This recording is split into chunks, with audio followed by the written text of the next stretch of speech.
Hi everyone, my name is Maddie and welcome back to my channel. So the video I have for you today is a little bit different. I thought I would just talk to you about how I track my reading, because I track it in a number of different ways and I love knowing how people track their reading. I don't know if anyone cares about this, but I personally find it interesting, so I thought I would share it with you. So as I said, I'm going to talk briefly about how I track things and then also a little bit about sort of what stats I bother to track and how I calculate them, and also how that varies from month to month and also at the end of the year. So I track my reading in three primary ways. The first is probably the one I update most often, which is Goodreads. Every night before I go to sleep, I just update the number of pages I've read. I scan in a book when I start it so I can keep up to date with it. And that's sort of my absolute will do every day, will never miss a day pretty much, because I don't want to not have the information when I want to write it up in a different way. So that's definitely the way I'm most organised. As I said, I really track all my books religiously, though Goodreads often does not cope very well with rereads. It regularly manages to log books way too many times when rereading, which is a real pain, but if I open up a laptop I can normally fix it. The phone app is the real problem. And on Goodreads, I also have recently scanned in every single book that I own onto an owned shelf, meaning I can really be aware of my owned TBR at all times, as I'm very good at thinking I don't have too many books, even though my bookshelves are huge, and then realising that I have so many books I haven't read yet. I also just use it as a resource for keeping track of any upcoming releases. I don't have a specific shelf. I do have a most anticipated, which I have a couple books on, but I don't really do too much. But anytime I come across a book that sounds vaguely interesting, I just hit want to read. And that means it is always saved somewhere for when I want to go through and kind of find out about books coming out in the next 6 months to a year or longer, and just have a look at sort of what books I thought were interesting, and some of them I may never pick up or read if they get bad reviews or if I lose interest, but it's a really quick and easy way for me to keep track of any book I come across that sounds interesting. So yes, Goodreads is definitely my primary form of tracking, and when I don't have time or can't be bothered to do anything else, I will always do that, meaning that the information that I want to keep track of is definitely somewhere, meaning that I can make sure I don't lose it and get annoyed with myself later. But on a regular basis, the other thing I use a lot is a reading journal. My reading journal is kind of my aesthetic way of tracking my reading. I really enjoy journaling, I do it a lot anyway, but using a journal for my reading is just a fun way of like visually looking at what I've been reading, and also it's really pretty, which makes me really happy, and it's fun for me to do every day. I don't often have time to just sit and journal, so it means a really quick bit of journaling I can do either most days or at least once a week. That'll not take very long, but it's very satisfying to fill out. So I do keep track of a few little stats in my reading journal, but it's much more of a place to just get an overview. It's basically just what I've read each month, what I've hauled each month, and not that much else. It's more of a kind of track as you go instead of a reflection thing. So it's really nice to look back on just as a resource, but it's not where all my really interesting nitty-gritty stats would be. I will actually cut to a different clip here where I'm explaining in detail what I do in my reading journal, because obviously that'd be a lot easier when showing you. So this is my reading journal. It's a pretty basic journal, though it's really pretty. It's not particularly thick, as I'm only planning to use it for a year, maybe two, and I didn't want to intimidate myself when starting this by something that would take me years and years to fill.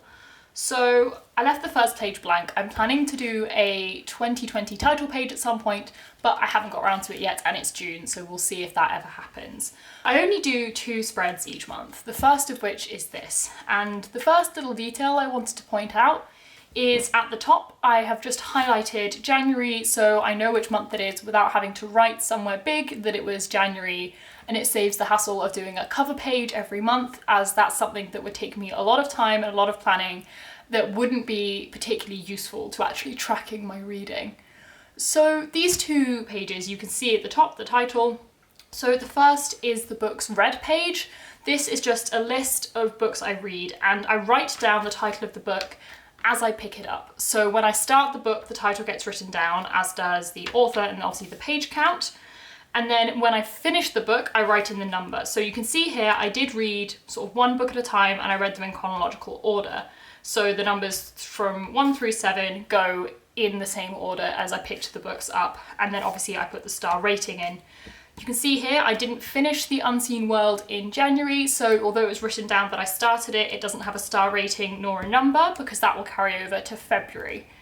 So on the other side here, I have my daily pages, and this is just out of interest really. I aim to read about 100 pages a day, but often that doesn't happen. So I just enjoy tracking how many pages I read each day, and the colours correspond to this spread here. So for example, this pink section at the top is for Station 11, as that is pink, and this carries through. So orange here is Library of the Unwritten, green for Gravity of Us, and so on and so forth. And as well as doing the bar chart, I always write down the actual number so that I can read it a little bit easier. Obviously it's nice to have an overview, but the actual numbers are also useful. And then I total that up at the end of the month to really get an idea of exactly how many pages I read in the month. So flicking over to the second spread, I actually have this gap, and I have this gap in every month, and I'm still trying to decide what to do with it. I'm thinking I might put some sort of collage of my favourite book versus my least favourite book, or something along that line, but I'm undecided, but I'm determined by the end of the year to have worked out what I'm doing with this page and have done it for every month. But this is possibly my favourite page that I track. It's all of my stats. So a quick close-up of the stats page. Firstly, I have my books read, which are all just drawn out in little book-shaped things, and then my books bought. And I've mentioned in other videos, I'm really trying in 2020 to buy significantly less books that I'm reading, and obviously I did succeed in that slightly in January. And you'll also notice some of these are coloured in. I'm really trying to read the books I buy much quicker instead of letting them hang around on my shelves for months and years. So I'm colouring in the books I have read as I go, just to keep track of what I haven't read yet out of the books I've bought this year. And then I've got my little averages box. I've mentioned I track a lot of stats elsewhere, but just here I just want to do a few little bits of stats just that I find interesting for myself. I also have my calendar spread here, which just shows how much I read each day in terms of time, and this is approximate. I want to try and make myself sit and read for a dedicated hour each day.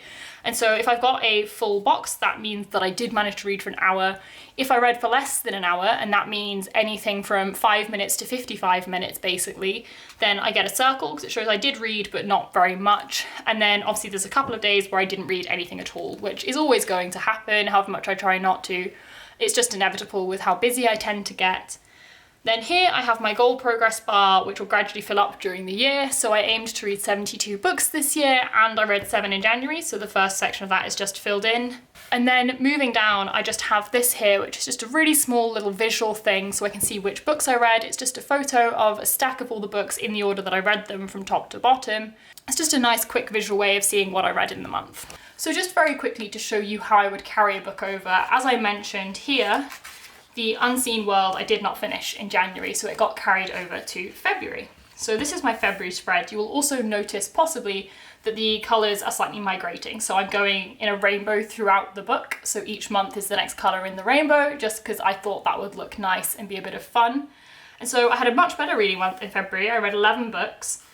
And you'll see here the Unseen World is at the top and the orange continues just until I finished it, and then it became book 1 of February and book 8 of the year. So from February onwards there will be 2 columns of numbers, which are the number it was in the month, and you can see here I read extremely out of order. So we have 1, 2, 3, then 4, 5, then back up to 6, 7, down to 8, up to 9, and then 10 and 11. So I was dotting around, I was struggling to focus on books, I kept picking them up and then deciding to read something else. And yes, as I said, there's 2 columns, so this is my monthly tally on the right, and then on the left is my yearly tally. So it's just so that I can keep track of how many books I've read in the year and therefore how close I am to my goal. Similarly, I just tracked my reading, and you can see from the colours here how much I jumped around. If you compare it to January, where it very much goes through in rainbow order pretty much, you can see here that it really jumps. It goes from blue to purple to blue to orange to yellow. It's just very much more chaotic and probably reflects how busy I was and how much I had going on and therefore struggling to focus. The same as January, I have this same exact layout with how many books I read, the books that I bought, and you can see here the biggest change is my goal progress has obviously gone up by 11 books compared to the previous month. So this exact layout just follows through for every month of the year. So we have March, And then we have April. In April, I have not yet taken my stack photo because this is right when I'd moved home from uni and I was being disorganized, and you will notice the same for May. I have not yet taken my stack photo, and also I'm struggling to read a bit with the end of uni and everything being a bit busy, but I did buy no books, which I'm quite proud of. And then this is June so far. So I will be continuing to fill this in every day, and of course I will go through and do all of my stats and progress at the end of the month, and I have not yet drawn up July. So I may do a video sort of journal with me when I'm setting up my July bullet journal, but that's about it. That is how I track in my reading journal. If you have any suggestions for other things I could track, please let me know, because I do have this whole empty page and I'm not really sure what to put on it. So please suggest anything, and I'm sure it will gradually migrate over time as to how exactly I track this. The third way I track my reading is actually on my laptop. I have a big Excel spreadsheet set up with templates that I use every month, and I've been doing this since May last year, so just over a year, though I did backdate at that point to January and sort of fill in my year-long tracker from January, even though my monthly trackers on there have only been going since May. And I really enjoy using it.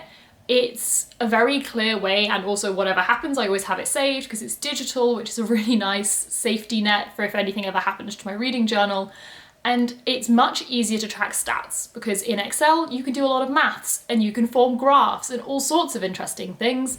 So it's definitely a really nice way to see all sorts of different bits of information in comparison to each other and get more of a reflective view of how I read during the year or during a certain month. And I also use this for planning my TBR. So on my Excel spreadsheet, I will, below the books I've read for the month, be listing sort of other ones I'm interested in and things like that, as well as if I have a readathon, this is where I will brainstorm what I'm going to read for that readathon. So I'll have like the name of the readathon, the dates it's running, the list of prompts and what books. And yeah, again, I'm going to cut to a clip of really talking you through my reading spreadsheet because it's taken me a while to get to a point I'm happy with, but again, it'll be so much easier to explain if you can visually see it. So this is the page that my spreadsheet opens up on. This is the overview of all the books I've read so far this year.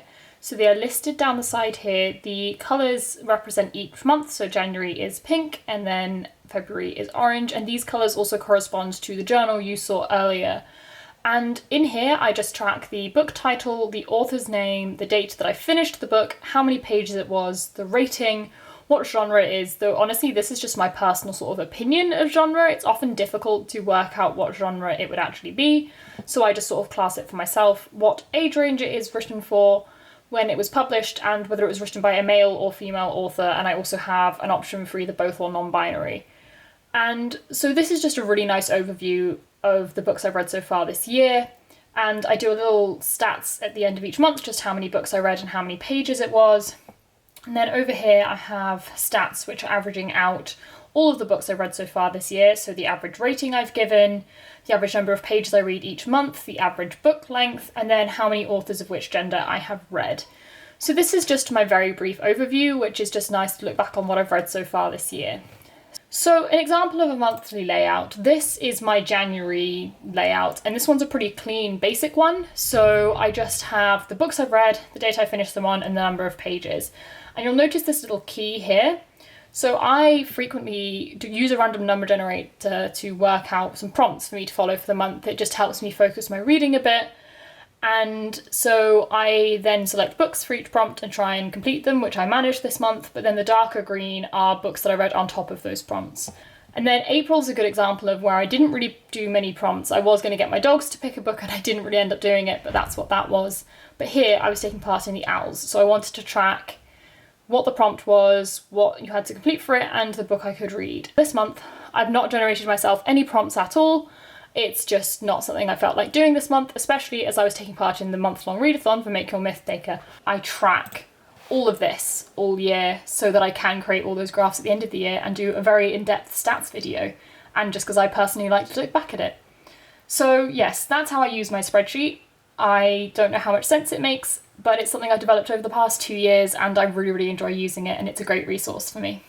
So that's pretty much how I track my reading. It's not particularly complex, but I really enjoy doing it.